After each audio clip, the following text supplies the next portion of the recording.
कक्षा पांचवी ब के सभी विद्यार्थी आपके सामने एक नाटक लेकर प्रस्तुत है जिसका शीर्षक है राख की रस्सी। यह अन्वी शर्मा ये बनी है होशियार लड़की। यह है राघवन जो बना है लोनपगार का बेटा, भोला बेटा।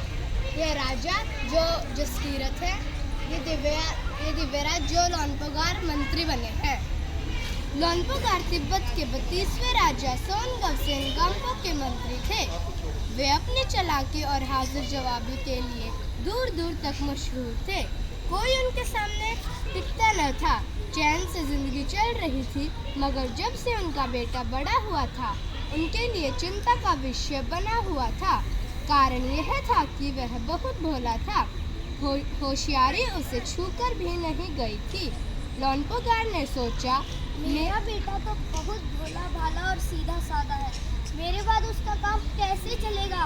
एक दिन लोनपगार ने अपने बेटे को 100 भेड़ें देते हुए कहा, ये 100 भेड़ें लेकर तुम बाजार जाओ और इनको मारना या बेचना नहीं, लेकिन इनके साथ जौ के 100 बोरे लेकर ही लौटना, वरना मैं तुम्हें घर में नहीं घुसने दूंगा। इसके बाद उन्होंने बेटे को शहर की तरफ रवाना किया। लोनपगार का बेटा शहर पहुंच गया, मगर इतने बोरे जौ खरीदने के लिए उसके पास रुपए ही कहाँ थे। वह इस समस्या पर सोचने विचारने के लिए सड़क किनारे जा बैठा, मगर कोई हल उसकी समझ में ही नहीं आ रहा था। वह बहुत दुखी था। तभी एक लड़की उसके सामने आ खड़ी हुई। क्या हुआ, तुम इतने दुखी क्यों हो? लोनपगार के बेटे ने अपना हाल कह सुनाया। मेरे पिताजी ने मुझे शहर भेज दिया और उन्होंने कहा कि तुम जौ के 100 बोरे ले आओ और इन भेड़ों को मारना या बेचना नहीं। कोई बात नहीं, मैं इसका हल अभी निकाल देती हूँ। इतना कहकर लड़की ने भेड़ों के बाल उतारे और उन्हें बाजार में बेच दिया। जो रुपए मिले उनसे जौ के 100 बोरे खरीदकर उसे घर वापस भेज दिया। लोनपगार के बेटे को लगा कि उसके पिता बहुत खुश होंगे, मगर उसकी आपबीती पर उन्होंने ध्यान नहीं दिया। वे उठकर कमरे से बाहर चले गए। दूसरे दिन उन्होंने अपने बेटे को बुलाकर कहा, कल तुमने भेड़ों के बाल उतार कर बेचे, वो मुझे जरा भी पसंद नहीं आया। अब तुम उन्हीं भेड़ों को लेकर जाओ और उनके साथ जौ के 100 बोरे लेकर आना, वरना मैं तुम्हें घर में नहीं घुसने दूंगा। एक बार फिर निराश लोनपगार का बेटा शहर में उसी जगह जा बैठा। न जाने क्यों उसे यकीन था कि वह लड़की उसकी मदद के लिए जरूर आएगी, और हुआ भी कुछ ऐसा ही। वह लड़की आई, उससे उसने अपने मुश्किल कह सुनाई। मेरे पिताजी ने मुझे फिर से शहर भेज दिया और उन्होंने कहा, फिर से 100 जौ के बोरे ले आओ और इन बकरियों को मारना है, बेचना नहीं, नहीं तो मैं तुम्हें घर में नहीं घुसने दूंगा। चलो इसका भी हल निकालो। उसने भेड़ों के सींग काट लिए। उन्हें बेचकर जो रुपए मिले उनसे 100 जौ के बोरे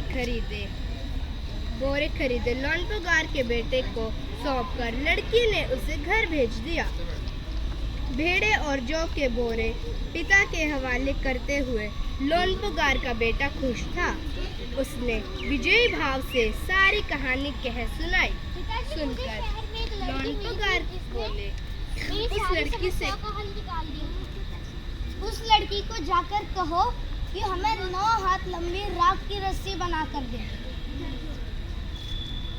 उनके बेटे ने लड़की के पास जाकर पिता का संदेश दोहरा दिया।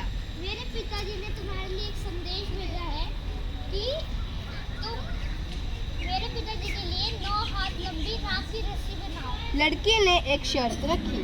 तो मेरी एक शर्त है, मैं 9 हाथ लंबी राख की रस्सी बना तो दूंगी, और तुम्हारे पिता को वो अपने गले में पहननी पड़ेगी। लोनपगार ने सोचा, ऐसी रस्सी बनाना ही असंभव है, इसलिए लड़की की शर्त मंजूर कर ली। अगले दिन लड़की ने 9 हाथ लंबी रस्सी ली, उसे पत्थर के सील पर रखा और जला दिया। रस्सी जल गई, मगर रस्सी के आकार की राख बच गई। इसे वह सील समेत लोनपगार के पास ले गई और उसे पहनने के लिए कहा। लोनपगार रस्सी देखकर चकित रह गए। वे जानते थे कि राख की रस्सी को गले में पहनना तो दूर, उसे उठाना भी मुश्किल है। हाथ लगाते ही वह टूट जाएगी। लड़की की समझदारी के सामने उनकी अपनी चालाकी धरी रह गई। बिना वक्त गवाए लोनपगार ने अपने बेटे की शादी का प्रस्ताव लड़की के सामने रख दिया। क्या तुम मेरे बेटे से शादी करोगी? धूमधाम से उन दोनों की शादी हो गई।